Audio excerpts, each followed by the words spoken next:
Fun with failure. Welcome, Dallas here.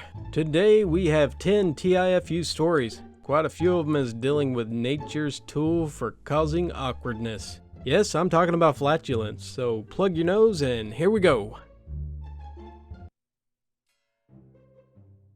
I'm currently a student nurse on placement on a hospital ward. I was in a bay of 6 people doing my usual patient observations when I feel a grumbling in my stomach. I hoped that it would just ease off, however it persisted, so I thought, I really do need to fart. If I can just squeeze it out quietly and slowly, then no one will know. And if anyone walks past, I can blame it on the patient. However, quite the opposite happened. The fart came out and echoed throughout the bay louder than I could have imagined possible. I'm quite surprised I actually didn't cause any of the patients to have a heart attack due to the sudden and powerful outburst of Concorde-like sound. The patient I wanted to blame it on was now wafting his nose, pointing and laughing at me. Everybody heard it. So I tried to style it out and blame it on the patient who was wafting his nose and pointing at me, as I wish that the floor would open up and swallow me. The said patient, well, he proceeded to tell his whole family when they came to visit next.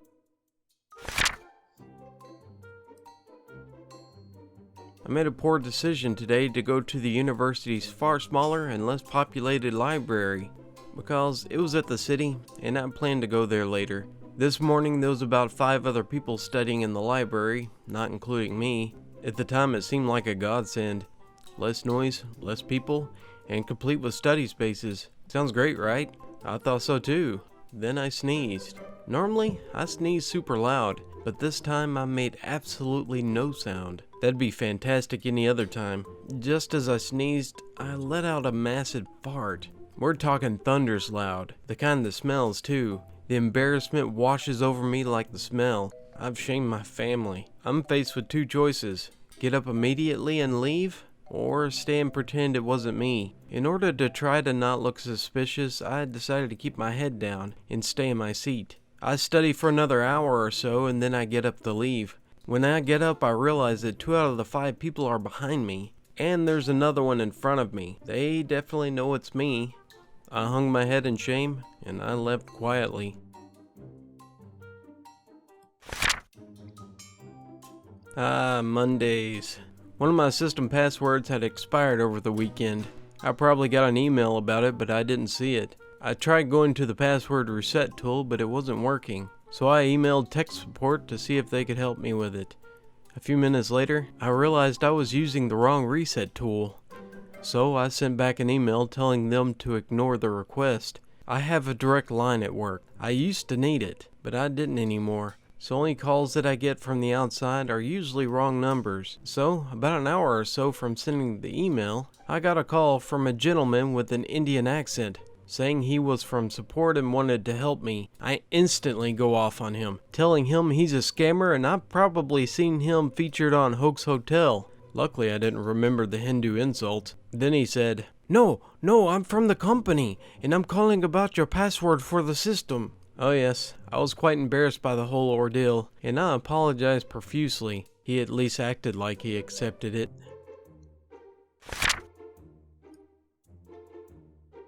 This TIFU goes back several years, but it seems to be allowed. I was a young man then, more of a boy as you soon will realize. Regardless, I really should have and probably did know better than to FU in a quite spectacular fashion. Our small city park had a monkey island. A concrete island populated by several species of smallish monkeys, surrounded by a moat filled with slimy water, which the monkeys couldn't or wouldn't traverse. As a teenage idiot surrounded by other teenage idiots, we would toss chewing gum, popcorn, pop rock candy, and such over to the monkeys for our entertainment. They would reciprocate with surprising accuracy, return fire of monkey crap. All good stuff for dumb butts like us. Fueled by stolen whiskey from our father's liquor cabinet, we collectively decided that we should build a bridge and liberate our brethren imprisoned on Monkey Island. A trip down several alleys in our neighborhood produced sufficient boards and such for a passable monkey bridge to freedom. As soon as we deploy the bridge, the monkeys began to explore and test their new path to freedom. My drunken teenage mind was convinced that they would greet their liberators with joy, and possibly with a monkey high five, on their way to their new lives. I was wrong, as any idiot ever was. Have you ever witnessed a juggler toss around running chainsaws? Now please imagine standing in front of said juggler as he tosses the screeching razor-sharp chainsaws at you while you're bent over with your hands on your knees. The 2-foot-tall, 20 pounds or so monkeys screeched directly at me. The arse beating that ensued was thorough and complete. My screams were indistinguishable from the monkeys, shirts shredded and bleeding from many more than a few bites, scratches from the monkeys' pimp slaps. I couldn't retreat fast enough, and a couple of others crossed the bridge and rallied to the cause and joined in their righteous beatdown of their savior. Kicking and flailing was fruitless. You simply can't punch a monkey, it's impossible. The monkeys either grew tired of kicking my arse, or they couldn't stand my screeching any longer, and they went their separate ways, following the footsteps of my friends, who wasted no time in allowing me to take the beatings for everyone. Here's an epilogue. The wounds from my beating was explained away as a fight over a girl, and the only punishment that ensued was over the missing whiskey. After several weeks, all the monkeys were rounded up and returned to their monkey island. I don't know how long monkeys live, but if they're still out there, frack you little frackin' frackers.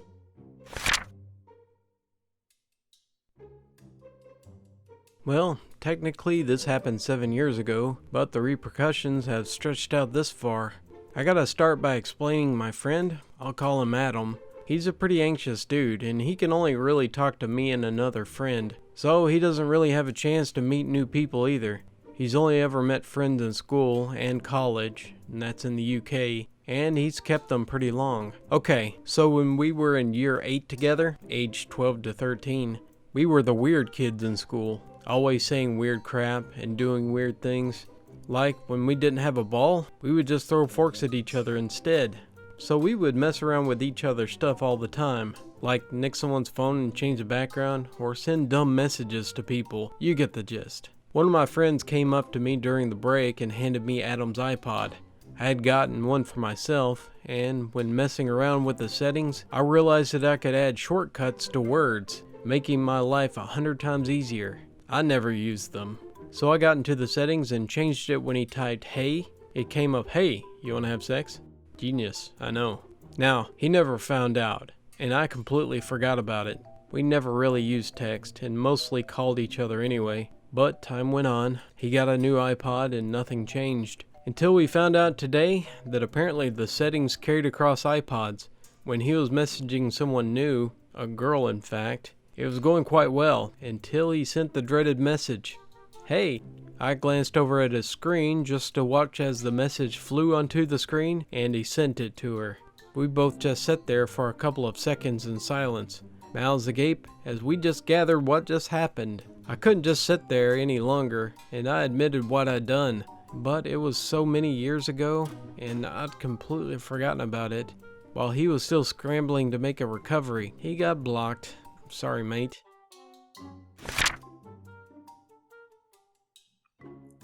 So, this just happened 10 minutes ago. I came back from an outing about an hour ago and swung by an ASDA, a UK version of Walmart, on my way home to grab a fresh bake-yourself pizza for dinner. After settling in, I decided to preheat the oven and remove the wrapping from the pizza. Of course, once I entered the kitchen, both my cats decided they wanted dinner. So they came running under my feet right as I was idiotically tearing open the plastic after a struggle with it. All the while thinking that I should use a knife in the drawer right next to me. What do but bust the plastic, sending the pizza flying into the air and hitting me in the chest, and staining my white shirt, only to drop down and fall directly on top of one of my cats. Cue my cat panicking, jumping up, clawing my bare legs to crap, and running like a cat out of hell from a horrible Hawaiian monster that just attacked her. Worst of all, my dinner is now covered in cat hair, and half the toppings are on top of my cat, whom I had to chase down in order to clean her off. The other half of them are on the floor.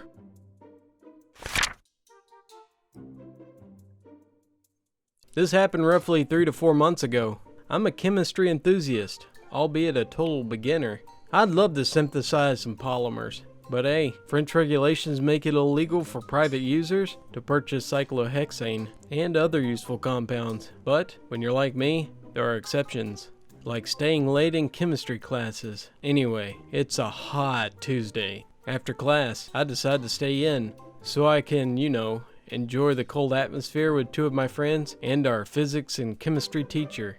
He's a chill dude, the funny teacher kind, but also a really experienced chemist with decades of experience. It was his last year before retirement, and as such, didn't really care about getting kicked away, or whatever. So our after class thing wasn't really something he cared about. So, quick presentation of the characters. I'm 17 years old. I want to stay in class for the cold atmosphere. My first friend is 18. And also happens to be the best student in the entire freaking school. My second friend is more lax, to say the least. I don't recall seeing him open a book during the year, but hey, all friends is friends. All three of us are graduating with honors. I had to read an article a few days ago about jasmine oil. It's an amazing plant that smells amazingly amazing because of something called benzyl acetate. Anyway, we want to synthesize this crazy thing. I mean, it'll take a lot of time, but what's more rewarding than creating your own scent from scratch? Probably a lot of things, but who cares? To synthesize benzyl acetate, we need to make some benzyl alcohol and undergo an esterification process with a certain kind of acid. Benzyl alcohol is one hell of a toxic molecule. Hell, almost anything with a phenol ring is a carcinogen.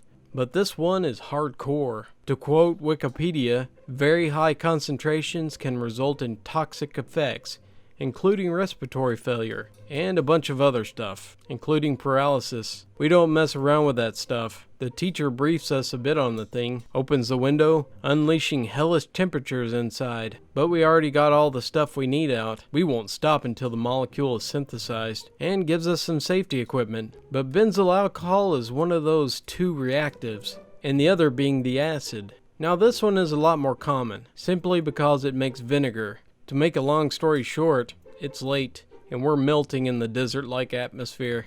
We were mixing a bunch of dangerous chemicals together. What could possibly go wrong? Well, after about 30 minutes of cooking on the reflux heating system, we pour the resulting products in another recipient and add some salty water. Why? Well, it's less soluble that way, so we can clearly separate everything once it's done. Shake it well, and we're done, finally. After some tests, we realize there are some benzene alcohol left.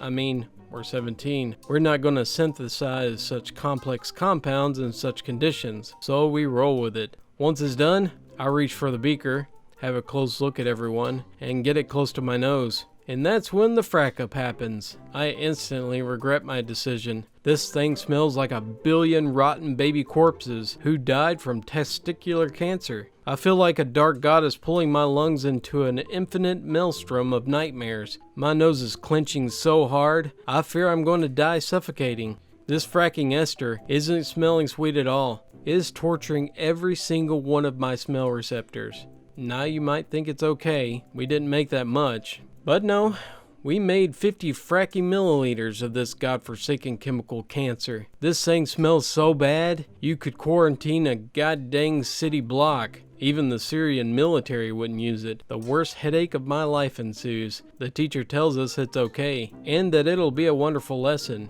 Don't put such things next to your nose. Chemistry is dangerous for everyone. Whatever your experience level is, it all ended in laughter. And I still tell people about the story today, but it could have been way, way worse if we had decided to work on something else. Chemists on average are dying younger than most people for that exact reason, so don't let your knowledge blind you, and always be cautious.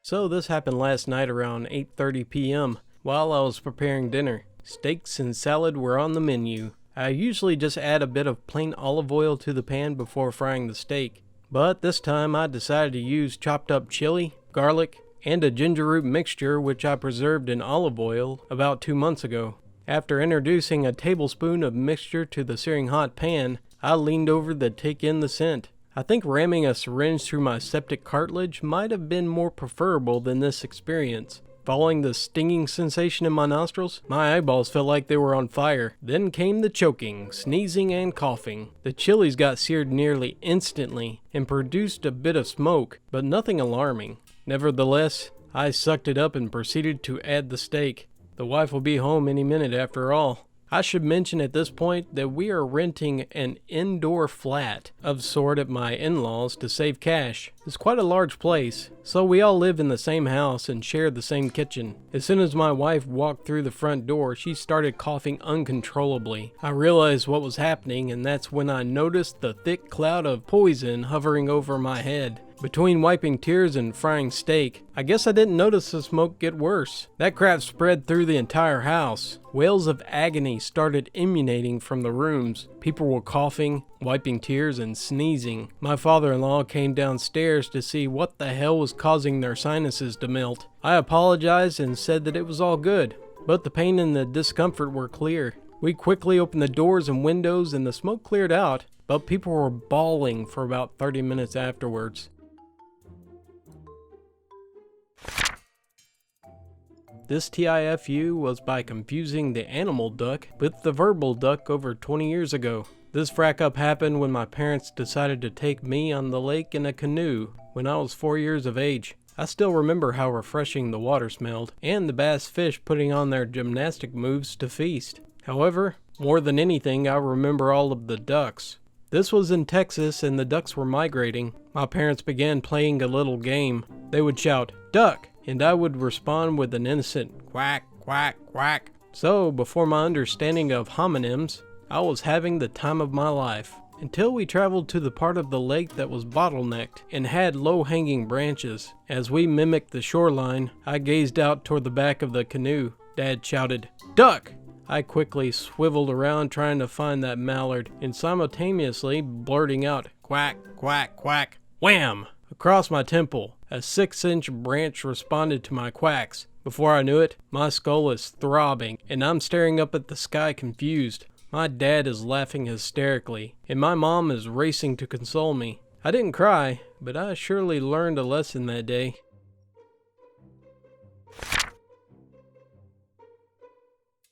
This didn't happen today, but I wanted to share it with you guys. I was at a water park with some friends when we got in line for a slide.